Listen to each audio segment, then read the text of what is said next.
This is Sexy MF recording another free training video here at 25NL full ring at Bet Online. First thing I notice watching this replay is that I didn't have a full stack to start the hand. That was stupid, and in this case it cost me $325. Always top off your stack. It's annoying at this site that your stack doesn't get topped off automatically, but when I'm down $3, I should already be in there and do it. Okay, so there's a limp under the gun. There's another limp.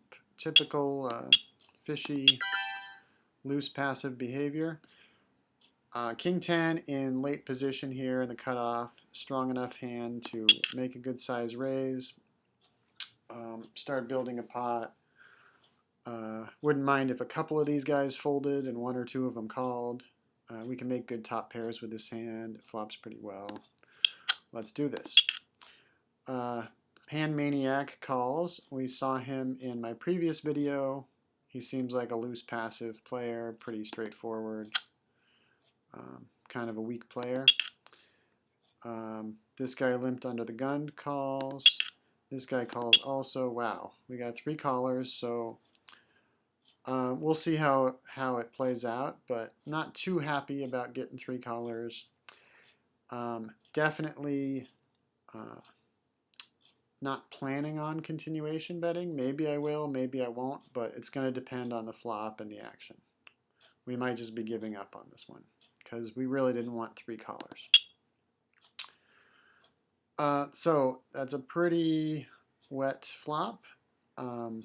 If you're wondering, if these guys check to me, I'm not going to bet this flop. It's too easy for me to have been outdrawn. I don't know if I want to play a big pot here or not. This is one where I would check back and kind of see what develops.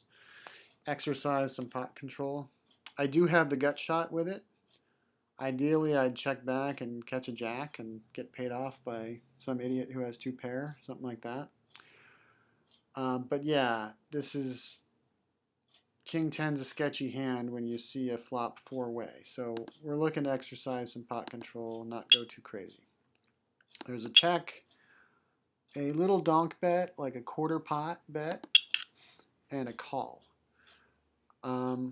So this is not too much different from checking, right? What does he represent with his quarter pot bet?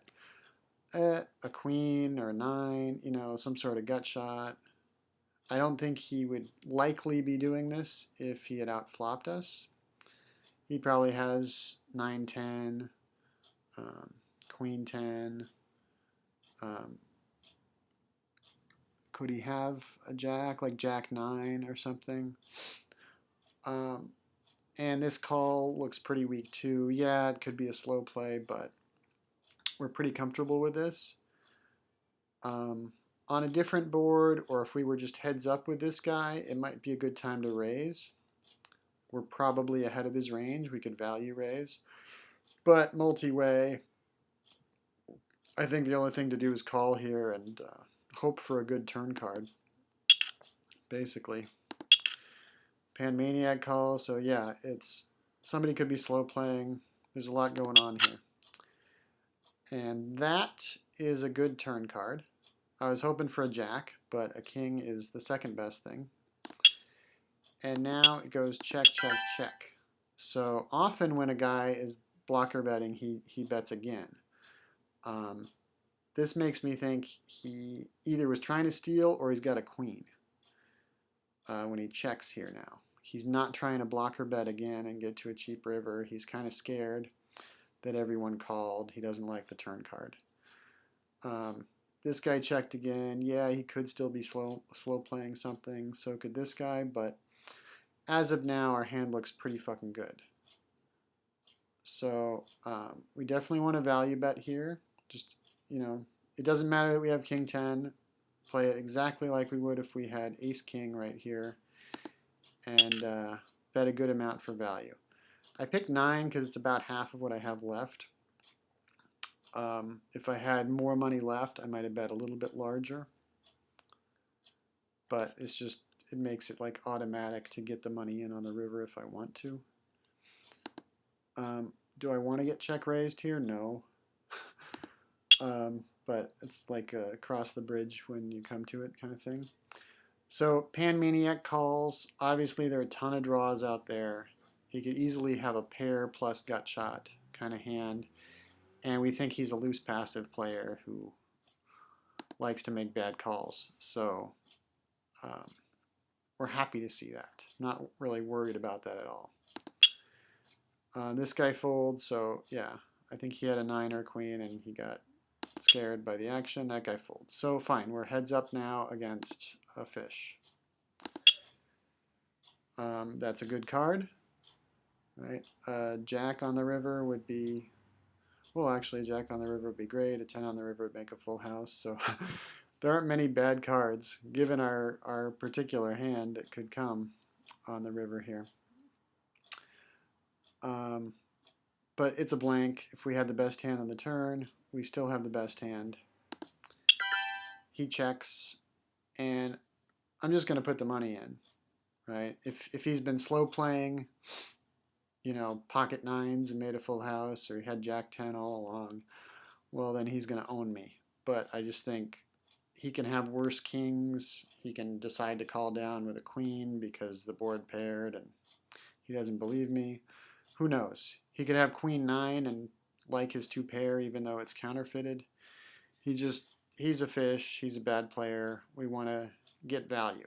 It would suck to miss this opportunity for value. So I go ahead and stick the rest of the money in. He's getting like 4 to 1 on a call, so he probably can't fold a queen. He calls. We win. We're happy. This site actually doesn't show you what they had unless they voluntarily show. Like when you bluff, you show. Really stupid feature of the site. I don't know why it's like that. The hand history doesn't tell us what he had. The replay doesn't tell us what he had. But we know he called with a worse hand than ours. So we can assume it was either a king with a worse kicker or it was some kind of queen that he decided to hold on with there. You can see what I was saying about my stack size at the beginning. If I had that extra $325, if I had topped off to $25, that's an extra $325 I would have taken off Pan Maniac there. So it actually cost me $325 that I was lazy and I hadn't topped off my stack. Anyway, I think this is a good example of isolating limpers, but then being sane and playing for pot control with a medium strength hand, then realizing when we have the best hand and betting it strong for value, not being afraid to get all the money in against a fish.